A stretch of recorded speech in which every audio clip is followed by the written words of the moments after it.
So, మనం ఇప్పుడు మాట్లాడబోయేది మనకి తెలుసు 2025 వచ్చేసాయి కొత్త సంవత్సరం.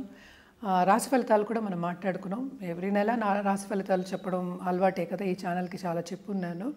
ఇప్పుడు మేజర్ ఈవెంట్ 2025లో ఒకటి జరగబోతోంది. అంటే 6 ప్లానెట్స్ మనకి ఒక చోట ఒక హౌస్‌లో ఉండబోతున్నాయి. అంటే ఏ రోజు ఏమిటి అనేది మాట్లాడదాము. ఇది ఎక్కడ జరుగుతోంది అంటే మీనంలో జరుగుతోంది.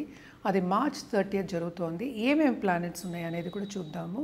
అంటే శని మనకి తెలుసు మార్చ్ 29th మూవ్ అవుతున్నారు. అలాగే ఏంటంటే ఇప్పుడు మార్చ్ 2025 నేను మాట్లాడేది. జూపిటర్ ఏమో ఇంకా మార్చ్లో మనకి వృషభంలోనే ఉన్నారు. అండ్ మార్స్ అంటే ఏంటి కుజుడు ఏంటంటే మనకి తెలుసు స్తంభించిపోయి ఉన్నారు. And also Mithunam and also మనకి ఏంటంటే మన కర్కాటకానికి అంటే నీచపడి కూడా ఉన్నారనమాట. పైకి కిందకి వెళ్తూ ఉన్నారు. సో మిగతా 6 ప్లానెట్స్ అంటే ఏంటంటే ఇప్పుడు మనకి మూన్ని కూడా మనం ఇక్కడ చేర్చుకుంటున్నాము. సో శని ఏమో నేను ఇందాక చెప్పినట్టు కుంభం నుంచి మనకి మీనం మార్చ్ 29th వెళ్తున్నారు. అలాగే ఏంటంటే సన్ ఏంటంటే మార్చ్ 13th మనకి మీనానికి వెళ్తున్నారు అనమాట. అలాగే రాహు మనకి తెలుసు మీనంలోనే ఉన్నారు. అలాగే ఏంటంటే మూన్ కూడా ఈరోజు అందులోనే ఉండబోతున్నారు అనమాట. అలాగే వీనస్ కూడా మనకి తెలుసు ఇప్పుడు మీనంలోకి వస్తున్నారనమాట. Especially March 30th.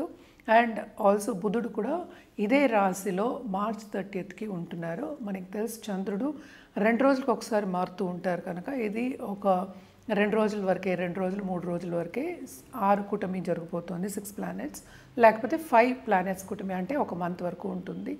దీన్ని బట్టి ఏంటంటే మిగతా రాసుల వారికి ఎలా ఉంటుంది, ఏ రాసుల వారికి ఎలా ఉంటుందో మనం మాట్లాడబోతున్నాము. ఫస్ట్ ఏంటంటే మనకు చెప్పాల్సింది ఎప్పటికైనా సరే మిశ్రమ ఫలితాలు మనం ఎక్కువ చెప్తూ ఉంటాము. అంటే ఏంటంటే కొన్ని విషయాల్లో బాగుంటాయి, కొన్ని విషయాల్లో బాగుండకపోవచ్చు.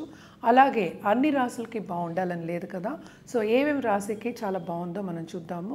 మీనానికి బాగుంటుంది, మేషానికి బాగుంటుంది, అలాగే ఏంటంటే మిథునానికి బాగుంటుంది, అలాగే ధనుర్కి బాగుంది అని చెప్పాలన్నమాట. అండ్ ఆల్సో ఏంటంటే కర్కాటకానికి బాగుంటుంది ఈ కూటమి మూలాన్ని.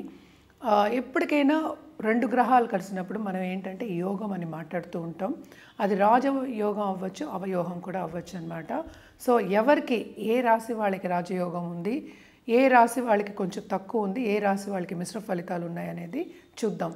ఎప్పటికైనా సరే మనం మాట్లాడేది ఏంటి, పరిహారాలు చేసుకుంటే కొంతవరకు ఏంటంటే కొంచెం ప్రభావం అనేది తగ్గుతుంది కనుక అందరికీ చెప్పేది జనరల్గా రెమెడియల్ మెషర్స్ చేయాలంటే ఎప్పటికైనా మనం చెప్పేది శక్తికి అంటే ఏంటి అంటే మనకి పరాశక్తికి మనం పూజలు చేసుకుంటే కనుక లేకపోతే నిత్యం పూజలు చేసుకుంటే లేకపోతే తలుచుకుంటే కనుక కొంతవరకు మనకి నెగటివిటీ అనేది బ్యాలెన్స్ అవుతుంది. మనకి పాజిటివ్ బ్యాంక్ బ్యాలెన్స్ అనేది గ్రో అవుతుంది అనమాట. సో పాజిటివ్ బ్యాంక్ బ్యాలెన్స్ ఉంది అనుకుంటే అంటే థాట్సే కదా, మనం మంత్రాలు చేసినా మనం పూజలు చేసినా ఏదైనా మన ఏంటి సంకల్పంతోనే చేస్తూ ఉంటాం కనుక తప్పక పాజిటివిటీ పెరిగితే కనుక లైఫ్లో ఎప్పటికైనా ఏంటి పాజిటివ్ దశ అనేది కనిపిస్తుంది. అలాగే మంచి ఉన్నత వ్యక్తులతో సత్సంబంధాలు ఏర్పడి మీకు కెరియర్ కానీ లేకపోతే లైఫ్ కానీ బాగుంటుంది. ఎందుకంటే ఏదైనా సరే ఇంటర్పర్సనలే కదా.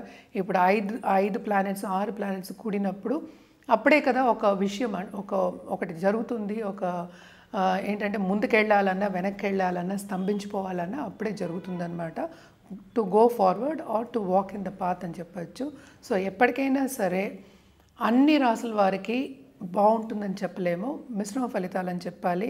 నేను చెప్పిన ఏంటంటే పరిహారాలు చేసుకుంటూ ఏంటంటే అన్ని రాసుల వారికి మీరు చూసుకోవచ్చు అనమాట. మీ రాశికి ఎలా ఉందో కూడా చూసుకోవచ్చు. ఎప్పటికైనా పరిహారాలు అనేది వెరీ వెరీ ఇంపార్టెంట్. అదొకటి కాకుండా మనం మాట్లాడేది ఏంటంటే ఒక టాపిక్ గురించే కనుక ఎప్పటికైనా మీరు మీ జాతకాన్ని పరిశీలించుకుంటే అంటే వ్యక్తిగత జాతకాన్ని పరిశీలించుకుంటే కనుక తప్పక రిజల్ట్స్ అనేవి డిఫరెంట్గా ఉంటాయి, రెమెడియల్ మెషర్స్ అనేవి డిఫరెంట్గా ఉంటాయి. ఏదైనా సరే మన జాతకం పట్టే మనం పుట్టిన తేదీ మనకి టైము ప్లేస్ ఆఫ్ బర్త్ అవన్నీ మార్చలేము కనుక మీ జాతకం చూసి మీకు పరిహారాలు ఇవ్వడం కానీ లేకపోతే ఏ గ్రహాలకి ఏ పరిహారం చేయాలి, ఎలా కంట్రోల్ చేయాలి, లేకపోతే ఒక జాతిరత్నం వేసుకోవాలన్నా కానీ మీ వ్యక్తిగత జాతకం చూపించుకోవడం మంచిది. మకర రాశి వాళ్ళకి కూడా ఈ కూటమి అంటే 6 గ్రహాలు మనకి మీనంలో ఉన్నారు కనుక చాలా బాగుంటుంది. ఎందుకంటే ఫస్ట్ ఏలర్స్ అనేది వెళ్ళిపోతుంది మకర రాశి వాళ్ళకి. కొంత ఊరట ఈ పీరియడ్ అనేది చెప్పుకోవాలి. ఎందుకంటే మార్చ్ 29 ఇందాక చెప్పినట్టు మనకి మీనానికి వెళ్తున్నారు. ఈ రాశికి అధిపతి కూడా సంచారం 3వ ఇంట్లో జరుగుతోంది కనుక క్రియేటివిటీ అనేది డెవలప్ అవుతుంది. ఆపర్చునిటీస్ ప్లెంటీ వస్తాయి. నిరుద్యోగులకి ఉద్యోగ అవకాశం వస్తుంది. అలాగే ఏంటంటే శ్రమపడి చదువుకున్న వాళ్ళకి, ఇప్పటివరకు సక్సెస్ అవ్వన వాళ్ళందరికీ ఊరట, మంచి దారి అనేది కనిపిస్తుంది. ముందుకెళ్ళే ఛాన్సెస్ అనేవి ఎక్కువ కనిపిస్తున్నాయి. బాగుంటుంది. అంటే ఈ కూటమి మూలాన్ని మీకు బాగుంటుందని చెప్పాలన్నమాట. అలాగే 7th లార్డ్ కూడా మనకి 3rd హౌస్లో ఉన్నారు. ఆయన 4th అంటే చంద్రుడు. అందుకనే 6 గ్రహాల కూటమి అన్నాం. 5 గ్రహాల కూటమి కూడా వీళ్ళకి చాలా బాగుంటుంది. అలాగే మనం చూసాము అంటే మనకి 10th లార్డ్ ఎగ్జాల్టేషన్లో ఉన్నారు కనుక తప్పక ఏంటంటే కెరియర్ డెవలప్మెంట్ బ్రహ్మాండంగా ఉంటుంది. వీనస్ రాహు కలిసి ఉన్నారు కనుక కొంతవరకు ఏంటంటే మన ఫ్రెండ్స్ దగ్గర కానీ అంటే ఎక్స్టెండెడ్ ఫ్యామిలీ దగ్గర కానీ కొంచెం జాగ్రత్తగా ఉండడం అనేది మంచిది.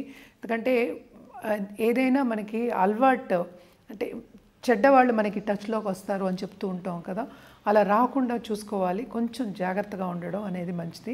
కెరీర్ డెవలప్మెంట్ అయితే బ్రహ్మాండంగా ఉంటుంది.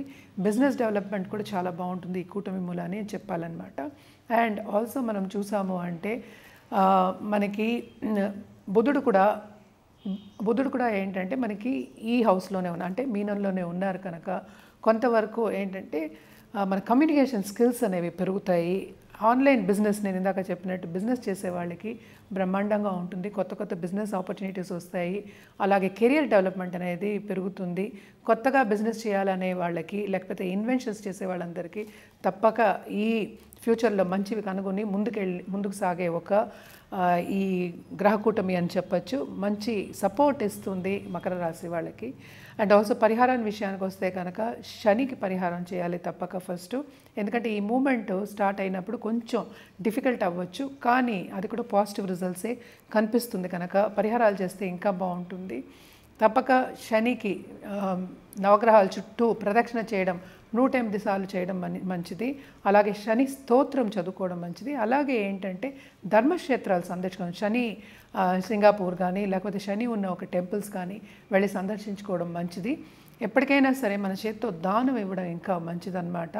ఆ రోజు ఒక నల్ల కుక్కకి మనం ఆహారం పెట్టడం, అంటే సాటర్డే నేను చెప్పేది ఈ నెలన్నర రోజు పెట్టడం మంచిది. అంటే 6 శనివారాలే వస్తాయి కనుక పెట్టడం మంచిది. అండ్ ఆల్సో కొంచెం బ్లాక్ ఎక్కువ వాడడం మంచిదన్నమాట. ఇప్పుడు తప్పక ఏంటంటే వీళ్ళకి పార్ట్నర్షిప్ బిజినెస్లో కూడా చాలా బాగుంటుంది, బ్రహ్మాండంగా ఉంటుంది. వేరే బ్రాంచెస్ పెట్టే ఛాన్సెస్ కూడా ఎక్కువ కనిపిస్తున్నాయి. సడన్గా డబ్బు వచ్చే ఛాన్సెస్ కూడా ఎక్కువ కనిపిస్తున్నాయి అన్నమాట. ఇవన్నీ బాగుంటాయి కనుక కుంభరాశి వాళ్ళకి కూడా చాలా బాగుంటుందని చెప్పుకోవాలి. ఏంటంటే అన్నిట్లోనూ బాగుంది. హెల్త్ విషయం కొంచెం జాగ్రత్త చూసుకోవడం, సెన్సిటివ్గా అంటే బ్లడ్ రిలేటెడ్ ప్రాబ్లమ్స్ ఏవి రాకుండా చూసుకోవడం మంచిది. అలాగే ఇంట్లో ఉన్న పెద్దల హెల్త్ సెన్సిటివ్ అయ్యే ఛాన్సెస్ ఉన్నాయి. ఖర్చు కొంచెం ఎక్కువే ఉంటుంది కనుక ఫైనాన్షియల్ ప్లానింగ్ కూడా చేసుకోవడం చాలా మంచిదన్నమాట. మన పరిహారాల విషయానికి వస్తే కనుక తప్పక ఫస్ట్ మనం ఎప్పటికైనా సరే రాహుకి అలాగే శనికి కూడా చేయవలసి వస్తుంది. అలాగే జూపిటర్ అంటే గురువు కూడా చేయాలి కనుక నవగ్రహాలకి చేస్తే చాలా మంచిది. మనకి తెలుసు వచ్చే రోజులు కూడా మనకి అన్ని కూటమి ఈ వీడియో చేసేప్పటికీ మనకి ఇంకా సంక్రాంతి కూడా రాలేదు. తప్పక మనకి సన్ గాడ్కి మనకు అర్ఘ్యం ఇవ్వడం, ఇవన్నీ చేయడం, నవగ్రహ స్తోత్రాలు చదువుకోవడం, కంటిన్యూస్గా గుడికి వెళ్ళి నవగ్రహాల చుట్టూ ప్రదక్షిణ చేయడం మంచిది. అలాగే ఏంటంటే ఒక వృద్ధాశ్రమంకి వెళ్ళి తప్పక వృద్ధులకి చెప్పులు కొనిపెట్టడం, అట్లీస్ట్ మినిమం 12 చెప్పులు కొనిపెట్టడం అనేది చాలా మంచిది. అండ్ ఆల్సో మనకి ఇప్పుడు చలికాలం కనుక తప్పక వాళ్ళకి క్లోత్స్ అంటే బట్టలు దానం ఇవ్వడం, పాత బట్టలైనా ఇవ్వచ్చు, మనకు కొత్త బట్టలైనా కొని ఇవ్వచ్చు. వాళ్ళకి కావాల్సిన బట్టలు కొని ఇవ్వడం అనేది అట్లీస్ట్ ఒకరికైనా కొని ఇవ్వడం చాలా మంచిది. అలాగే ఒక నిండు బ్రాహ్మణుడికి తప్పక వాయనం ఇవ్వడం అనేది మంచిది అనమాట. వాళ్ళ ఆశీర్వాదం తీసుకోవడం మంచిది. ఎప్పటికైనా సరే ఒక బ్రాహ్మణ అంటే చదువుకున్న బ్రాహ్మణ ఆశీర్వాదం తీసుకున్నప్పుడు తప్పక గురు బ్లెస్సింగ్స్ అనేవి మనకి ఉంటాయి కనుక అటు శని బ్లెస్సింగ్స్, గురు బ్లెస్సింగ్స్, అటు రాహు బ్లెస్సింగ్స్, అన్ని బ్లెస్సింగ్స్ మనకు కావాలి కనుక నవగ్రహ స్తోత్రం చదువుకోమని నిత్యం చదువుకోమని చెప్తున్నాను అనమాట. లేకపోతే సూర్యుడికి అర్ఘ్యం ఇవ్వడం, ఎందుకంటే అన్ని ప్లానెట్స్కి అధిపతి మనం సూర్యుడే చెప్పుకుంటాము. అర్ఘ్యం ఇవ్వడం చాలా మంచిది.